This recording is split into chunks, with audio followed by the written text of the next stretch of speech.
What do you do as a junior diplomat when you need to get 400 Canadians out of Europe? You rent 2 airliners, of course. Listen to how Bob Fowler's initiative helped his fellow citizens.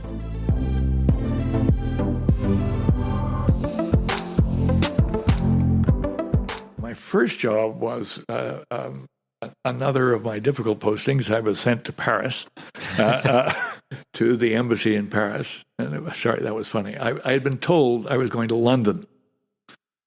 And that was interesting, but I was going to London. And then the October crisis hit, and a London newspaper printed a story on the front page saying, boy, there's no surprise that there's this kind of problem in Canada. I mean, just take a look at the diplomatic list at the High Commission in London, and you get 32 misters before the first monsieur. So instantly, headquarters switched me and a pal of mine, who was a monsieur, and sent him to London and me where he was going to Paris within 3 weeks before departure. Right.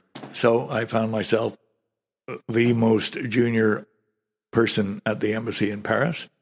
And my first assignment was sort of EA to the ambassador, who was a wonderful guy, Léo Cadieux, who had just been defense minister.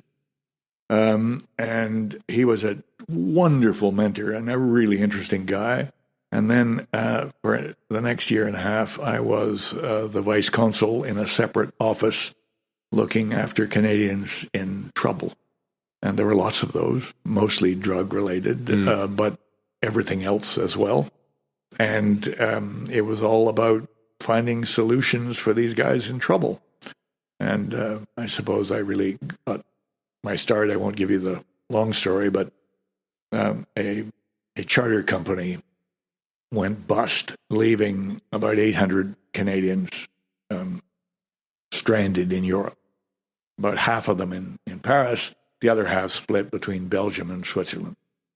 And suddenly, around the embassy, there were 400 angry Quebecers demanding that the government fix their problem. Well, the government was not in the business of doing that. We would offer short-term assistance, but 400 people, we were not going to do what they wanted, which is issue them all airline tickets and send them home. Mm. And it happened the next morning that on my walk to the office, I walked by the Air Canada office, and I was I a 27-year-old kid, and I dropped into the Air Canada office and said, I want to rent 2 707s.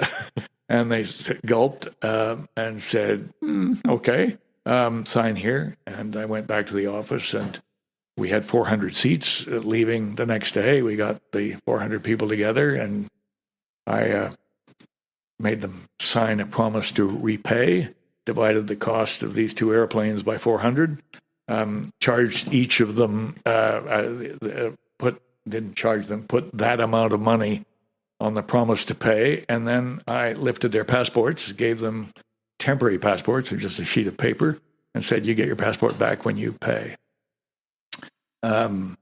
Weeks later, in the same week, I got a letter of severe reprimand from the head of the passport office, who said, under no circumstances do you have any right to lift anybody's passport. This is appalling, and you will hear more. I did hear more, because I got a letter from the Deputy Minister of Foreign Affairs saying that was the most brilliant initiative, fantastic, well done, that was terrific. By the way, 97% of my 400 people paid back.